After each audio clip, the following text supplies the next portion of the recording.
The message arrived without drama, without flashing warnings or aggressive encryption, just a clean signal routed through standard diplomatic channels, so ordinary that many Imperial technicians almost dismissed it as routine, yet it came from Earth, and that alone was enough to draw attention. The Galactic Empire prided itself on power, on expansion, on the belief that no rising species could ever truly challenge it, and when the message was decoded and displayed before the Imperial Council, the chamber filled with quiet amusement. The message was short, calm, almost polite. Earth requested that the Empire halt its expansion toward human space. No threats followed. No list of consequences. No raised voices, no emotional language. Just a warning, clear and steady, stating that continued expansion would force humanity to respond. The council members stared at the text for a moment, then laughter spread through the chamber like a wave. Some leaned back in their seats, amused. Others exchanged looks of disbelief. A senior counselor mocked the wording, saying it sounded like a merchant asking for mercy, not a civilization drawing a line. Another joked that humans were clearly afraid and had finally realized they could not compete. Someone suggested the message be framed as an example of failed diplomacy. The laughter grew louder. Analysts were summoned and invited to comment publicly, and they did so eagerly, explaining how Earth's fleets were smaller, slower, technologically behind, how humanity relied too much on improvisation and emotion. News networks across the Empire replayed the message again and again, adding sarcastic commentary, calling it weak, unclear, desperate. Memes spread. Late-night hosts joked that humans had learned to send letters instead of ships. The message was officially archived, marked as resolved, ignored, forgotten. The Empire moved on, confident it had just watched a lesser species accept reality. And Earth did not reply. No follow-up transmission came. No angry response. No attempt to negotiate further. Instead, something far more unsettling happened. Human space began to go quiet. Trade vessels that once moved through shared routes vanished from schedules. Ports reported fewer and fewer human ships requesting docking clearance. Joint projects stalled, then stopped. Long-range sensors showed human patrols withdrawing from common lanes. To the Empire, this silence looked like retreat. Officials praised the outcome, claiming the Empire had won without firing a shot. Governors near the frontier pushed expansion plans forward faster, eager to claim systems that humans were clearly abandoning. Military planners adjusted projections, removing Earth from threat models entirely. Across the galaxy, the story was simple and comforting. Humanity had blinked. But beneath Earth's calm surface, far below cities, oceans, and mountains, ancient systems stirred. Facilities sealed generations ago received authentication codes written in languages no longer spoken aloud. Lights activated in halls that had not seen movement in centuries. Artificial intelligences designed during humanity's darkest historical periods awakened and began reviewing scenarios marked dormant since before first contact. These systems were not built for conquest. They were built for survival. On Earth, no alarms sounded. No public announcements were made. Life continued as normal. People went to work. Children studied.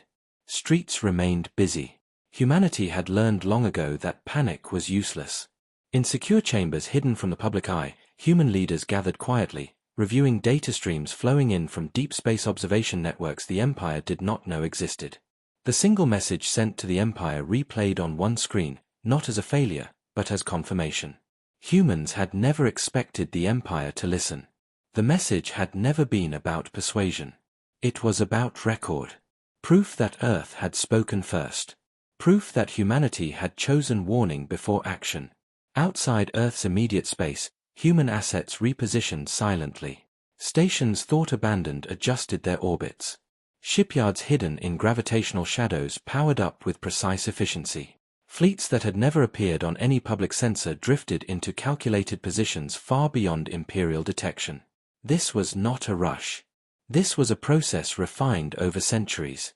Humanity had learned through painful history that loud warnings invited preemptive strikes, that showing strength too early provoked fear, and fear led to extinction.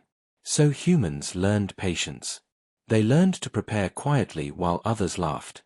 As the Empire expanded, confident and unchallenged, it crossed invisible thresholds drawn long ago by human planners who believed one day someone would ignore a warning. Every Imperial move was watched, logged, analyzed.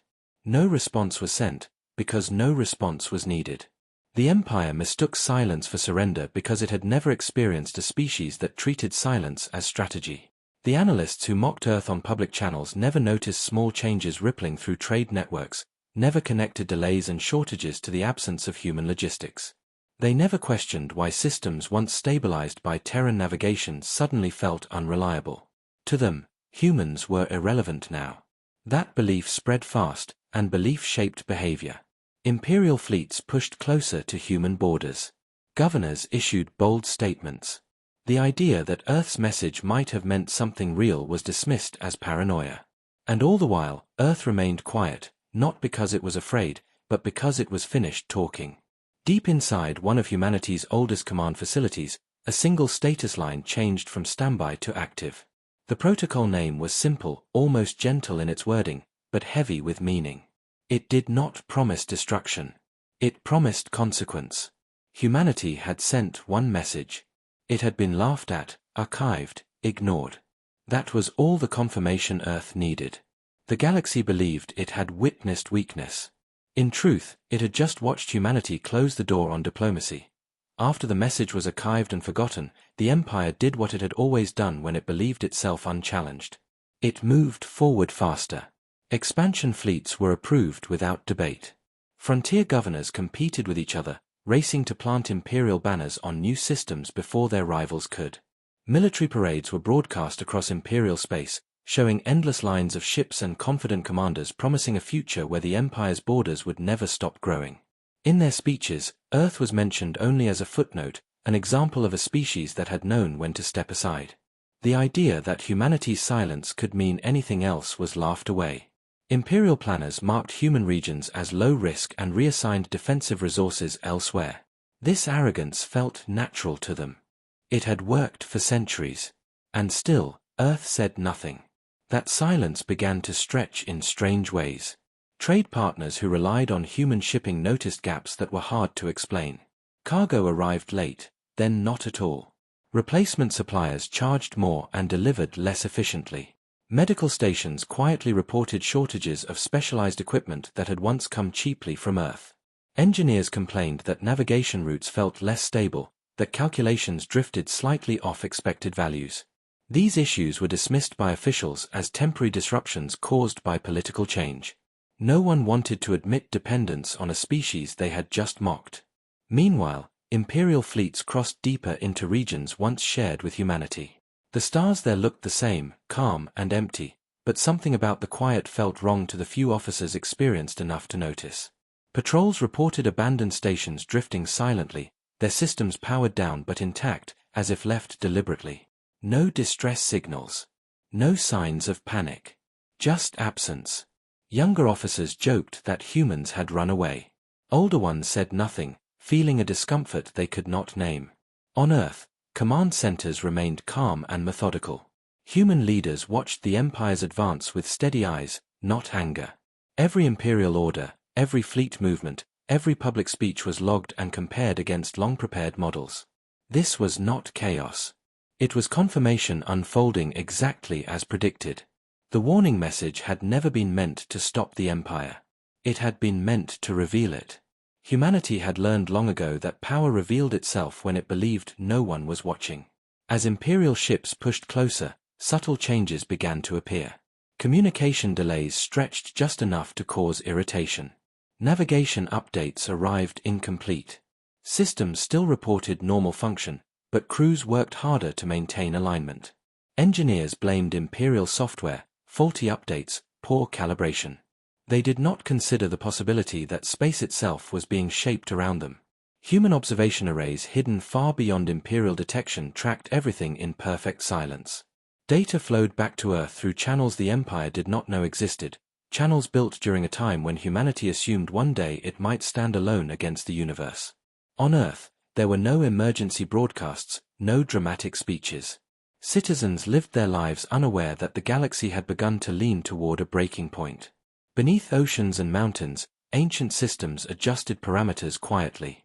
Human fleets long hidden beyond known physics repositioned with careful precision. This was not preparation driven by fear. It was preparation driven by memory. Humanity remembered what happened when it spoke too loudly, when it trusted too easily, when it believed others would respect restraint. Those memories had been written into code, doctrine, and design. As the Empire celebrated its easy advance, it unknowingly crossed lines drawn centuries earlier by humans who believed warnings would someday be ignored. The silence from Earth continued, not as surrender, but as patience reaching its limit. And while Imperial leaders toasted their success and laughed at humanity's single message, Earth watched quietly, already certain of what would come next as the Empire pushed deeper into what it believed was abandoned human territory. Part 3 began not with battle, but with realization slowly crushing confidence. At first, the changes were so small they felt imaginary. Navigation officers noticed that star positions were slightly off, not enough to trigger alarms, but enough to force constant recalculation. Gravity readings fluctuated just beyond expected tolerances. Communication delays stretched from seconds to minutes, then back again, inconsistent and irritating. Engineers ran full diagnostics again and again, each time reporting the same result: everything was functioning normally. That was what unsettled the experienced crews most. Nothing was broken, yet nothing felt right. Imperial commanders dismissed early concerns, accusing nervous officers of seeing patterns where none existed. They reminded everyone that human space was poorly maintained and technologically inferior. "This is what weakness looks like," they said. The fleets continued forward. The silence from Earth remained absolute. No warnings. No challenges. No final plea. That silence pressed harder than any threat. Far beyond Imperial sensor range, hidden in regions the Empire had never fully mapped, ancient human observation platforms adjusted their focus. These structures did not glow or broadcast. They simply watched. Every Imperial ship, every formation shift, every command transmission was tracked, analyzed, and fed into predictive systems designed long before humanity joined the galactic stage. On Earth, deep within secured command halls, human officers reviewed the data in near silence. Screens showed probability curves tightening, timelines aligning with projections written centuries earlier. This was not surprise. It was confirmation. Humanity had always known that its warning would be ignored. The Empire's arrogance was not unexpected, it was assumed. That assumption was why the systems now active had been built in the first place. As Imperial fleets advanced, their formations began to drift subtly. Auto-correction systems worked harder, burning more fuel to maintain alignment. Heat levels rose across propulsion units. Still, no enemy appeared. Some younger officers finally voiced unease, asking why humans had not responded at all, not even to protest. Their superiors shut them down sharply, insisting that silence proved fear. Those words echoed later in memory with bitter clarity. Without warning, a scout vessel on the outer edge of the formation lost contact. Not destroyed. Not attacked. It simply vanished from shared tracking. Its last transmission described strange sensor readings, stars bending slightly out of expected patterns. Before assistance could be sent, the signal cut off completely. Command declared it a malfunction. One ship meant nothing. Then another vessel dropped from the network. Then two more. No debris. No explosions. Just absence. Panic rippled across command channels, quickly suppressed by authority, but fear had already taken root. Imperial commanders ordered a halt, then a retreat. Hyperdrive systems failed to lock onto known coordinates. Jump windows collapsed before forming. Emergency signals sent back toward Imperial space returned unanswered, swallowed by interference no one could identify or override. The truth finally began to surface, heavy and undeniable. Humanity had not retreated. Humanity had shaped the environment itself. Space around the fleets was no longer neutral. It was being guided, restricted, and controlled by human technology so subtle it felt like nature rather than force. These systems had been designed after humanity's own near-extinction wars, when humans learned that the safest battlefield was one where the enemy never truly got to fight. Fear spread openly now. Voices shook. Orders conflicted. The Empire's greatest strength, confidence, collapsed under the weight of uncertainty. And still, humanity did not appear. No ships. No messages. No threats. The realization hit harder than any weapon ever could. Earth had not sent a message because it hoped to be heard. Earth had sent it so history would remember that humanity had tried. The warning had been ignored. The consequence was now unfolding. One Imperial commander, staring at a display filled with blank spaces where ships should have been, whispered a sentence that spread quietly through the fleet. "They are not stopping us, because they cannot." His voice broke. "They are letting us go forward, because they already control where we are." Across every trapped ship, that truth settled in cold and absolute. The Empire had crossed a line it never saw, into a space where Earth no longer needed to speak at all. The Empire finally understood that the quiet it had mocked was no longer just silence, it was authority. Panic no longer hid behind ranks or protocol. It surfaced openly, slipping into voices that tried to stay firm but cracked with every repeated order. Space itself felt hostile now, not violent, but resistant, as if every movement required permission that would never come. Engines burned hotter for smaller corrections. Power grids drained faster than physics allowed. Navigation displays insisted everything was within tolerance while ships drifted slowly out of alignment, helpless against forces they could not measure. Imperial commanders ordered a full retreat, their voices sharp with urgency, but the command never completed. Hyperdrive systems failed to synchronize. Jump coordinates refused to lock. Emergency protocols activated and collapsed one after another. Ships that had once moved in proud formation now floated unevenly, isolated, unable to help each other. Then the darkness ahead changed. Massive shapes appeared where nothing had been moments before. No bright arrival. No shockwave. No warning. Human warships were simply there, already positioned, already in control. They were enormous, angular, ancient in design, their hulls dark and scarred, carrying the quiet weight of centuries. These were not vessels built to intimidate or parade. They were built to endure, to finish wars others could not survive.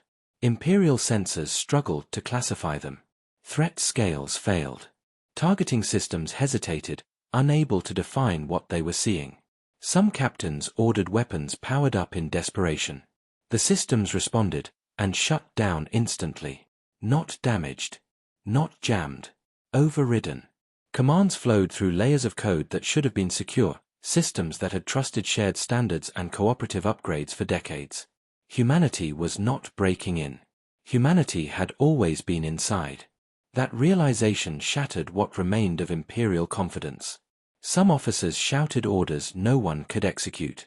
Others went silent, staring through observation windows at human ships drifting past like judges who had already reached a verdict. No transmission came demanding surrender. No threat was spoken. That absence was crushing. Humanity did not need compliance. It already had control. At last, a single signal appeared across the Imperial fleet. It was not a speech. Not a warning. Just a calm identification confirming that the region was under human authority and that all hostile movement had been denied. The message carried no emotion, but its meaning destroyed hope. Humanity was not here to fight. Humanity was here to decide outcomes. Across the fleet, fear deepened into something heavier, understanding. The Empire had not been ambushed. It had been allowed to advance, to commit fully, to cross lines that could never be denied later. This was not reaction. This was conclusion. On Earth, commanders watched quietly as projections matched simulations written long before the Empire existed. Every response aligned with predictions refined across generations. Humanity had learned long ago that appearing weak invited hunters. This moment confirmed it once again. The Imperial fleets were not destroyed. Not yet. They were held, powerless, surrounded by silent proof of what real strength looked like. That mercy hurt more than violence ever could. It forced realization without escape. Space itself seemed to settle into a new order as human ships locked into final positions. The Empire had ignored a single message and walked willingly into Earth's patience. And now, there was no path back. Fear had settled into something heavier than panic, something slow and suffocating that pressed on every thought inside the trapped Imperial fleets. Ships floated in enforced stillness, engines locked at idle, weapons silent, crews moving carefully as if sudden motion might make things worse. Time lost its shape. Minutes stretched endlessly, then blurred into hours. No explosions came. No final strike. That waiting became the punishment. Humanity did not need to destroy the fleets to prove power. Control was enough. Imperial captains tried to sound confident over internal channels, reminding crews of discipline and honor, but their voices echoed hollow even to themselves. Every attempt to regain authority failed quietly. Systems accepted commands politely and then did nothing. Engineers worked until exhaustion, tearing through layers of code and diagnostics they had trusted all their careers, only to discover deeper frameworks written in human logic, calm and absolute. The truth spread from ship to ship, first as whispers, then as open understanding. Humanity had not seized control in this moment. Humanity had been present for years, maybe decades, embedded through shared standards, cooperative upgrades, and technologies the Empire had welcomed without suspicion. This was not an ambush born of anger. It was a door left open by arrogance. Human warships drifted closer now, not aggressively, just enough to be unmistakable. Their hulls were marked with scars that told silent stories of wars the Empire had never recorded, conflicts humanity had survived alone by learning restraint rather than forgetting pain. Crews watched from observation decks, some in silence, some with tears they tried to hide, realizing these ships were not rushed constructions built to impress. They were old, refined, and patient, shaped by extinction-level memory. A transmission opened across the trapped fleets at last. Not a threat. Not a demand. A single human voice spoke evenly, without pride or anger. It stated that Imperial forces had violated human sovereign space after receiving a clear warning. It stated that civilians would not be harmed, that crews would receive food, medical care, and the ability to contact families. Then came the line that broke what remained of Imperial resolve.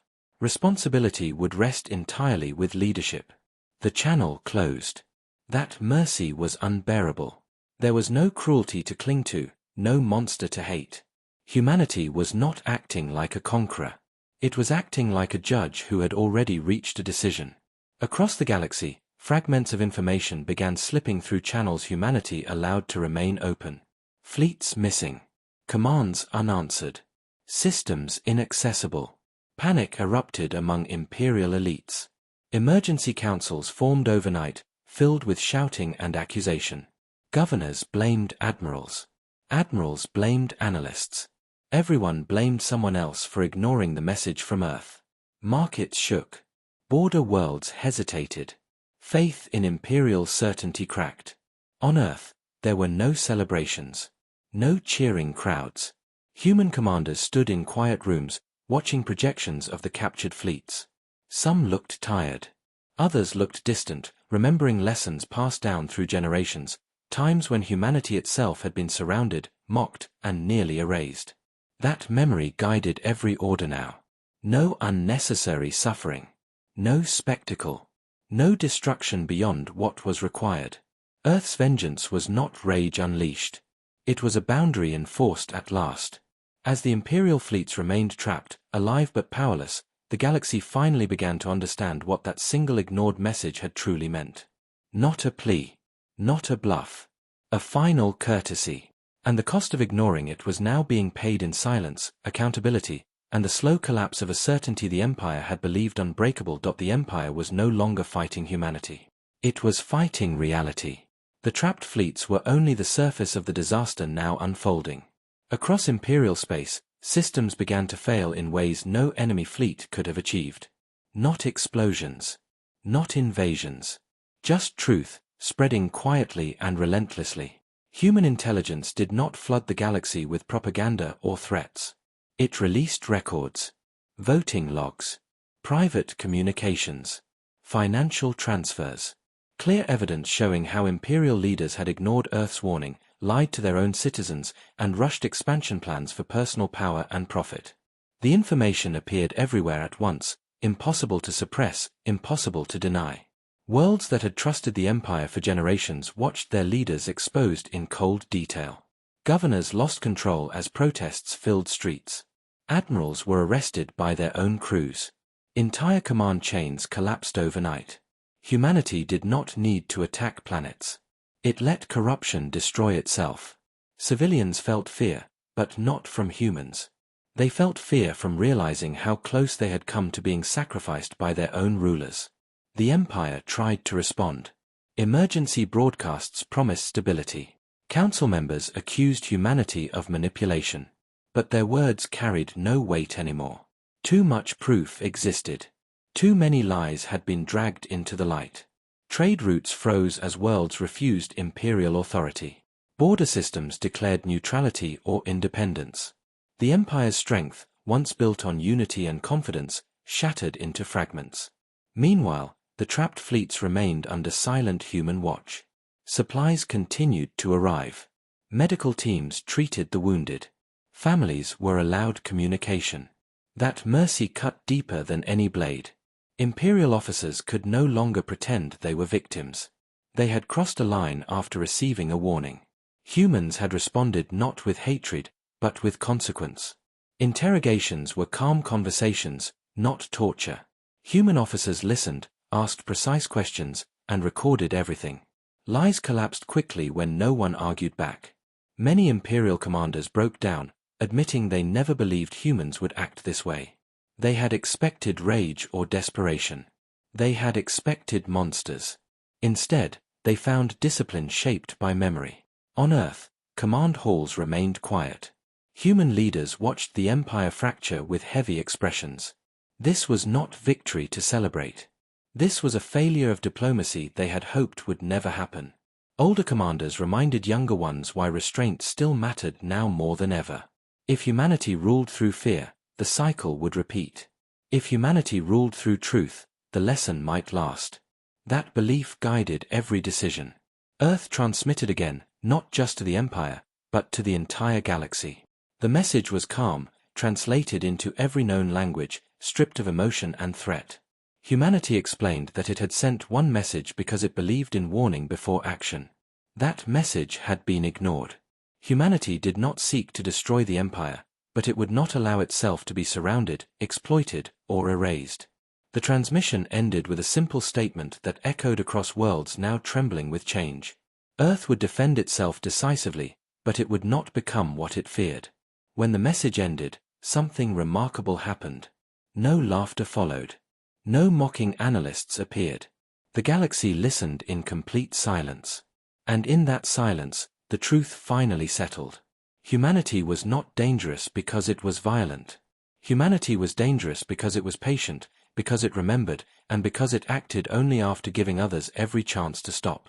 The Empire had ignored a single message and triggered its own collapse. By the end of Part 6, it was clear that Earth had not unleashed destruction. It had unleashed accountability. And the galaxy would never forget the difference. The galaxy felt quieter than it ever had, not because there was peace, but because certainty had died. The Empire still existed on paper, but its voice was gone. Worlds once bound by fear and loyalty now spoke cautiously, choosing every word as if it might echo back with consequences. The trapped Imperial fleets remained under human control, no longer symbols of military defeat, but living evidence of a lesson learned too late. Crews went about their days in a strange calm, fed, treated, allowed to speak with families, yet unable to escape the weight of what they had caused. This mercy pressed harder than chains. It forced reflection. Officers who had once laughed at Earth's message now replayed it in their minds, hearing meaning they had mocked away. They realized humans had not tried to threaten them. Humans had tried to give them a way out. On Earth, people watched the slow collapse of the Empire with mixed emotions. Some felt anger finally losing its grip. Others felt grief for a war that could have been avoided. Elders spoke openly, reminding everyone why humanity had chosen silence after the warning. They spoke of old wars on Earth, times when victory had felt sweet for a moment and poisonous for generations. Humanity had survived by learning restraint, by choosing to end cycles instead of feeding them. That memory guided every human decision now. Across former imperial space, new councils formed under pressure from their own citizens.